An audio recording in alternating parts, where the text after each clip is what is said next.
Friends, good morning. നമ്മുടെ Kerala TV സീരിയലിലേക്ക് എല്ലാവർക്കും സ്വാഗതം. അങ്ങനെ നയനയെ മുറിയിൽ നിന്ന് ഇറക്കി വിടുക നമ്മുടെ ആദർശ്. നീ ദയവ് ചെയ്ത് ഇവിടെ നിന്ന് പോകാവോ എന്നും ചോദിച്ച് പറഞ്ഞു വിട്ടു. അതെ, വിഷുവിൻ്റെ അന്ന് നിന്റെ അനിയത്തി പോയ ദിവസം അപ്പോഴൊക്കെ ഞാൻ നിന്റെ വീട്ടിലേക്ക് വരേണ്ടതാ, എന്നാൽ വരാതിരുന്നതേ നിന്നോടുള്ള ദേഷ്യം കാരണം അത്രയ്ക്ക് വെറുത്തു നിന്നെ ഞാനെന്ന് ആദർശ നയനയോട് പറയണം. അതും കേട്ടിട്ട് നയന അങ്ങോട്ടേക്ക് പോയി. ആദർശാണെങ്കിൽ മൈൻഡ് പോലും ചെയ്യാതെ ആദർശിൻ്റെ കാര്യം നോക്കിയും പോയി. പിന്നെ കരഞ്ഞ് നിലവിളിച്ച് നമ്മുടെ നയന ഇങ്ങനെ അവിടെ ഇരിക്കുക. ഈ സമയത്ത് അനി അവിടെ ലോക നിരാശയിലും ഇരിക്കുന്നു. അവിടെ അവൾ അതിശക്തമായിട്ട് എൻ്റെ മനസ്സിലേക്ക് ഇടിച്ച് കയറുകയാണെന്നും അവളില്ലാതെ എനിക്ക് പറ്റില്ലെന്നൊക്കെ അനി അവിടെ ഇരുന്ന് ഇങ്ങനെ ചിന്തിച്ചുകൊണ്ടേ ഇരിക്കും കേട്ടോ. അനിക്കാണെങ്കിൽ നന്ദു ഇല്ലാണ്ട് പറ്റില്ലെന്നായി. ഈ സമയത്ത് നന്ദു ആണെങ്കിൽ അവിടെ അനിയുടെ ഫോട്ടോ എടുത്ത് ഇങ്ങനെ നോക്കിക്കൊണ്ടേ ഇരിക്കുവാണ്. അങ്ങനെ ഇവർ തമ്മിൽ അവിടെ ഇവിടെ ഇരുന്ന് ഇങ്ങനെ ആ ഒരു മനസ്സ് കൈമാറിക്കൊണ്ടിരിക്കുക. ഈ സമയത്ത് നന്ദു ഇവിടെ നിന്ന് ചിന്തിക്കുകയാണ്, എൻ്റെ വീട്ടുകാരെ വിട്ടു പിരിഞ്ഞതിൻ്റെ ഒരു വേദന എനിക്കുണ്ട്, എന്നാൽ അതിൻ്റെ 1000 മടങ്ങ് എന്നെ അലട്ടുന്നുണ്ട് അനിയെക്കുറിച്ചുള്ള ഓർമ്മകളെന്നൊക്കെ ഇരുന്നങ്ങ് പറയുക. എന്തുകൊണ്ടാണ് എല്ലാവരും ഉപദേശിച്ചിട്ടും എനിക്ക് ഒരു മാറ്റവും സംഭവിക്കാത്തത്?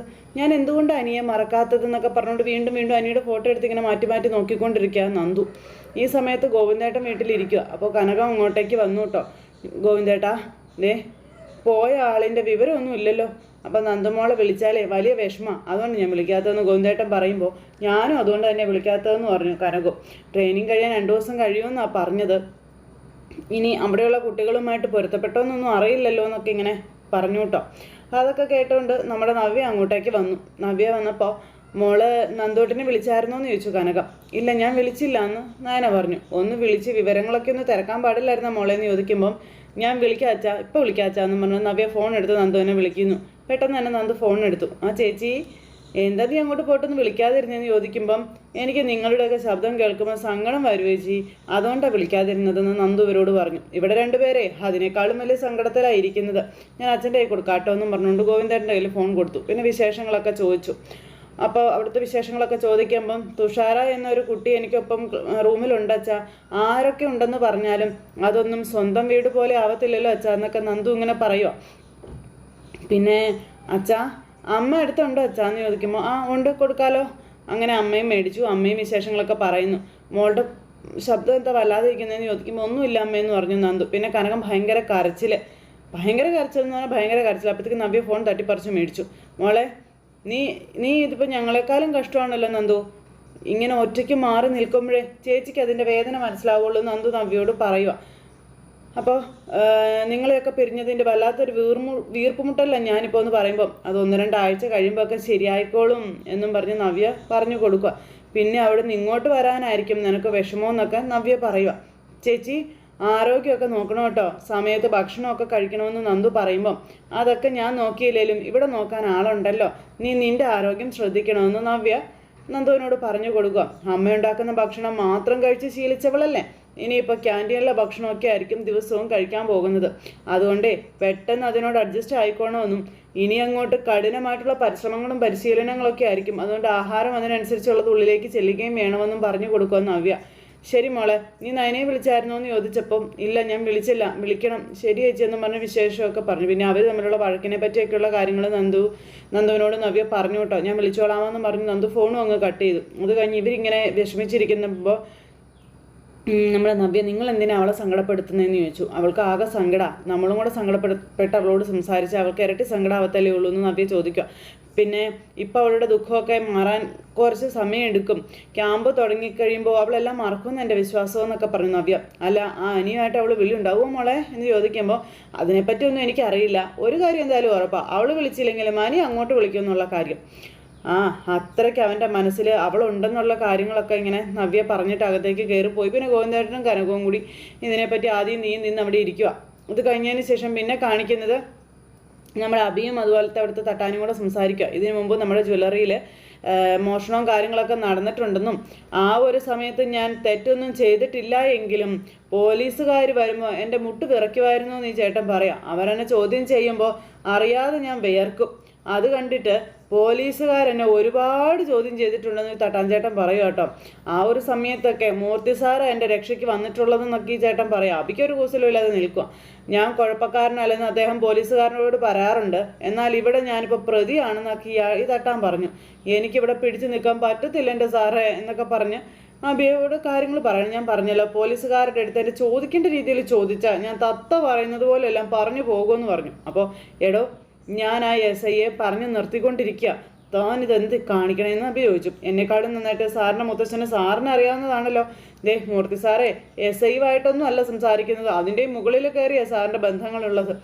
SIക്ക് മുകളിൽ നിന്ന് വെളിവന്ന അയാൾക്ക് പിന്നെ ഒന്നും ചെയ്യാനായിട്ട് പറ്റത്തില്ല എന്നൊക്കെ തട്ടാൻ പറഞ്ഞു. ഈ കേസ് എങ്ങനെ തീർക്കണമെന്ന് എനിക്കറിയാം, അതിനു മുൻപ് താൻ കാലവിട്ട് ഉടയ്ക്കരുത് എന്ന് അബി ഇയാളോട് പറഞ്ഞു കൊടുത്തു. വെറുതെ ഭയന്നിട്ട് ആദർശേട്ടനോട് പോയി സത്യം ഒന്നും പറഞ്ഞേക്കരുത്.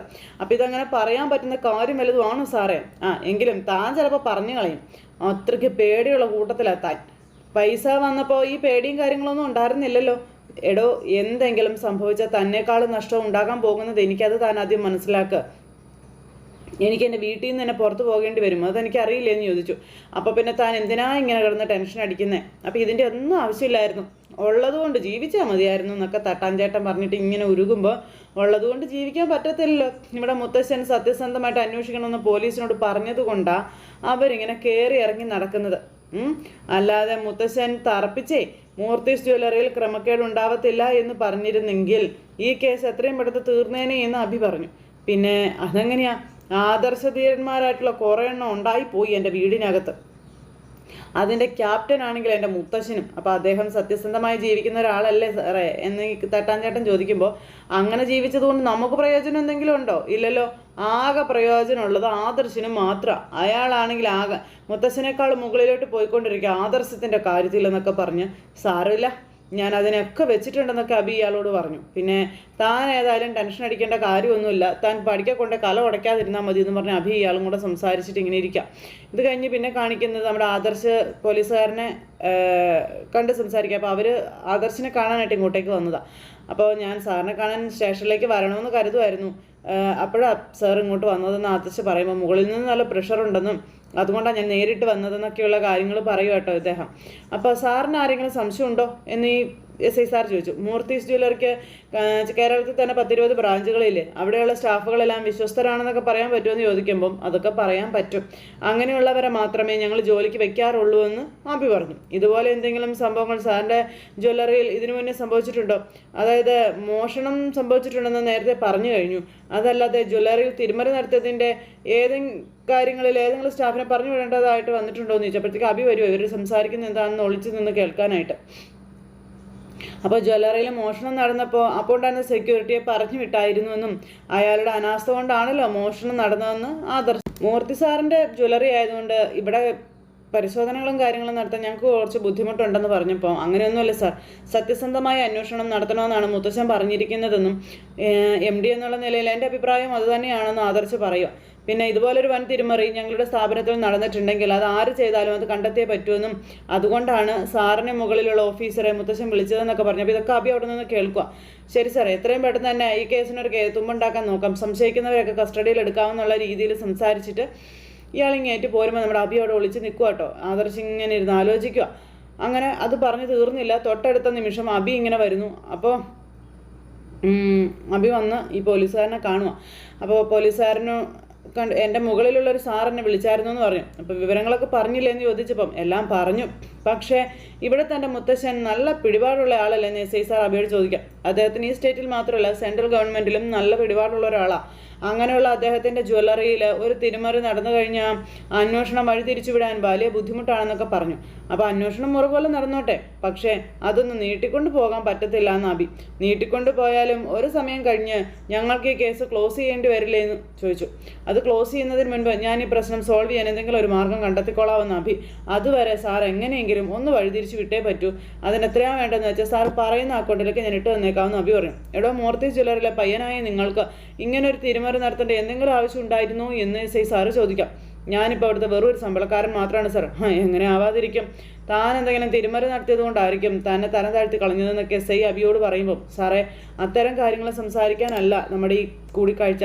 സാർ എങ്ങനെയെങ്കിലും ഈ കേസ് 1-2 മാസം ഒന്ന് തള്ളി കൊണ്ടുപോകണം പ്ലീസ്. അതിനിടയിൽ സാറിനും എനിക്കും പരിക്കില്ലാത്ത രീതിയിൽ ഞാനിത് പരിഹരിച്ചോളാമെന്നൊക്കെ അബി പറയാം.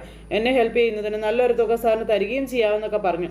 ഈ വർഷം തന്നെ ഇത് 3ാമത്തെ ട്രാൻസ്ഫർ ആണെന്നും ഇനി അത് സസ്പെൻഷനിൽ കൊണ്ട് എത്തിക്കരുതെന്നും ഈ സാറ് പറയും. അയ്യോ ഇല്ല, കള്ളക്കടത്ത് സ്വർണ്ണ മൂർത്തി ജ്വല്ലറിയിൽ നിന്ന് പുറത്തു പോയിരിക്കുന്നതെന്നും അവിടുത്തെ സ്വർണ്ണപ്പണിക്കാരനും പ്രതിയാണെന്നുള്ള കാര്യങ്ങളൊക്കെ SI സാർ അബിയോട് പറഞ്ഞു.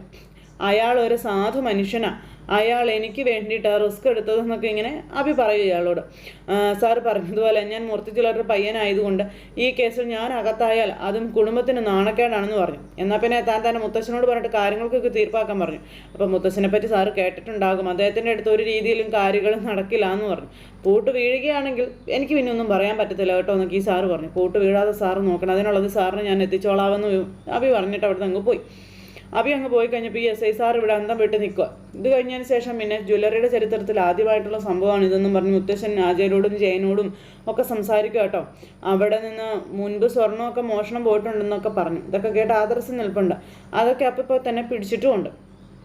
എന്നാൽ കള്ളക്കടത്ത് സ്വർണം നമ്മുടെ ജ്വല്ലറിയിൽ കൊണ്ടുവന്ന് ആഭരണങ്ങളാക്കി വിറ്റ് പണം ഉണ്ടാക്കിയിട്ടുണ്ടെങ്കിൽ അവർ ആരായാലും ശരി നിയമത്തിന് മുന്നിൽ വന്നേ പറ്റുമെന്ന് മുത്തശ്ശൻ തറപ്പിച്ച് പറയുക. എല്ലാവരും ഭയങ്കര ഗൗരവത്തിലാണ്. അവരെ പിന്നെ ജോലിയിൽ വെച്ചുകൊണ്ടിരിക്കുന്നതിലും അർത്ഥമില്ല എന്നും പറഞ്ഞു.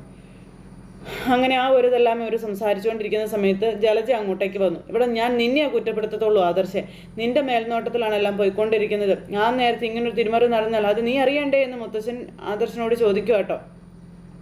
എവിടെയാ തെറ്റ് പറ്റിയതെന്ന് അറിയില്ല മുത്തശ്ശ എന്ന് ആദർശ് പറയുമ്പം അതറിയണം, അതല്ലെങ്കിൽ നിന്റെ ഭാഗത്ത് മാത്രം വീഴ്ചയായിരിക്കും, നിനക്കൊരു ബ്ലാക്ക് മാർക്ക് ആണെന്നുള്ള കാര്യങ്ങൾ പറഞ്ഞു. അവിടെ ഇപ്പോൾ ഈ രീതിയിലുള്ള കള്ളക്കടത്ത് സ്വർണ്ണമൊക്കെ കൊണ്ടുവരാൻ സാധ്യതയുള്ളത് അഭിയാണെന്നുള്ള കാര്യം അജയൻ പറഞ്ഞു. അത് ജലജ കേട്ടു.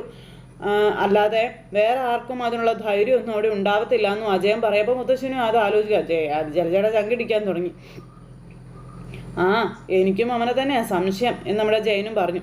എല്ലാവരും എൻ്റെ മോനെയാണ് സംശയിക്കുന്നതെന്ന് ജലജ അവിടെ നിന്ന് പറയുമ്പോൾ, പക്ഷേ ഇപ്പോൾ അവൻ കുറച്ച് നേരായ മാർഗത്തിലൂടെയാണ് പോയിരിക്കുന്നത്, നവ്യെ സ്നേഹിക്കാനൊക്കെ സമയം അവൻ കണ്ടെത്തുന്നുണ്ടെന്ന് ഇങ്ങനെ ആദർശ് പറയുമ്പോൾ, എടാ മോനെ, അവൻ അടിവുകൾ ഒരുപാട് പയറ്റി തെളിഞ്ഞവനാണെന്നും പിന്നെ അവനും അവൻ്റെ അമ്മയും ഒക്കെ കാര്യസാധ്യത്തിന് വേണ്ടി മാത്രമേ മറ്റുള്ളവരെ സ്നേഹിക്കത്തുള്ളൂ എന്ന് മുത്തശ്ശൻ പറയുമ്പോൾ പല്ല് ഓർമ്മ പിടിച്ച് നിൽക്കുക നമ്മുടെ ജലജ. അതൊന്നും അവൻ്റെ മാറ്റമായിട്ട് നിങ്ങളാരും കാണേണ്ട കാര്യമൊന്നുമില്ല. ഞാൻ എന്തായാലും അറിയിക്കേണ്ടവർ വിളിച്ച് കാര്യങ്ങളൊക്കെ പറഞ്ഞിട്ടുണ്ട്. പോലീസിൻ്റെ ഭാഗത്തു നിന്ന് സത്യസന്ധമായിട്ടുള്ളൊരു അന്വേഷണം നടക്കുമെന്നുള്ള കാര്യം ഉറപ്പാണ്. ആര് പിടിക്കപ്പെട്ടാലും അവർ മൂർത്തീസ് ജ്വല്ലറിയുടെ പടി പിന്നെ കാണത്തില്ല എന്ന് പറഞ്ഞു. അപ്പോഴത്തേക്കും ജലജയ്ക്ക് പേടിയായി. അതിപ്പോൾ നിങ്ങളൊക്കെ ആണെങ്കിലും ശരി, അതിൽ കുറഞ്ഞൊരു ശിക്ഷ വിധിക്കാൻ എനിക്ക് പറ്റില്ല എന്ന് മുത്തശ്ശൻ പറഞ്ഞു. അങ്ങനെ മുത്തശ്ശൻ മൂർത്തീസ് ജ്വല്ലറിയിൽ നിന്നും അവിടെ ഉള്ളവരെയൊക്കെ പുറത്താക്കാനുള്ള പരിപാടിയാണ്. അപ്പോൾ നമ്മുടെ കുടുംബത്തിൽ നിന്നും ഇങ്ങനെയൊരു പ്രശ്നം ആവരുതേ എന്ന് പ്രാർത്ഥിക്കുന്നത് കൊണ്ട് തന്നെ മറ്റെവിടെയും പബ്ലിഷ് ചെയ്യരുതെന്ന് ഞാൻ പറഞ്ഞിട്ടുണ്ട്. അതുകൊണ്ടാണ് മീഡിയകളിലൊന്നും ഇത് സ്ഥാനം പിടിക്കാത്തതെന്ന് മുത്തശ്ശൻ പറഞ്ഞു. എങ്കിലും പല ജ്വല്ലറിക്കാരുടെയും പേരുകൾ ഇതിനോടകം തന്നെ വന്നു കഴിഞ്ഞു. അക്കൂട്ടത്തിൽ നമ്മൾ സ്ഥാനം പിടിക്കാൻ പാടില്ല, എനിക്ക് അത്രയേ ഉള്ളൂ എന്നൊക്കെ പറഞ്ഞുകൊണ്ട് മുത്തശ്ശൻ ഇങ്ങനെ പറയുക കേട്ടോ. ആദർശ് ഇങ്ങനെ ആകെ ധർമ്മസങ്കടത്തിൽ നിൽക്കുക. ആദർശിന് മൊത്തത്തിൽ പ്രശ്നമായി. ഈ സമയത്ത് അഭി റൂമിലിരുന്ന് തീ തിന്നോണ്ടിരിക്കുക. അപ്പോഴത്തേക്കും ജലജ അങ്ങോട്ടേക്ക് വന്നു. നീ എന്താടാ ഇവിടെ വന്നിരിക്കുന്നത്? എന്താ അമ്മ കാര്യം? അല്ല, ജ്വല്ലറിയിൽ കള്ളക്കടത്ത് സ്വർണം വിറ്റെന്നോ എന്തൊക്കെയോ തിരുമറി നടത്തിയെന്നൊക്കെ നിന്റെ മുത്തശ്ശൻ അവിടെ നിന്ന് പറയുന്നത് കേട്ടില്ല, വല്ല വാസ്തവം ഉണ്ടോ? അങ്ങനെ ചിലത് നടന്നെന്ന് ഞാൻ നേരത്തെ അമ്മയോട് പറഞ്ഞതല്ലേ അമ്മയെന്ന് ചോദിച്ചു. എടാ, അതിൽ നിനക്കെന്തെങ്കിലും പങ്കുണ്ടോടാ എന്ന് ചോദിക്കുമ്പോൾ അവി ഇങ്ങനെ അങ്ങനെയെങ്കിലും മുത്തശ്ശൻ പറയുന്നത് നമ്മൾ കേട്ടായിരുന്നോ എന്ന് ചോദിച്ചു. ഞാൻ അങ്ങനെയൊന്നും കേട്ടില്ല, പക്ഷെ എനിക്കൊരു സംശയം, നിനക്ക് പങ്ക് കാണുമെന്ന്.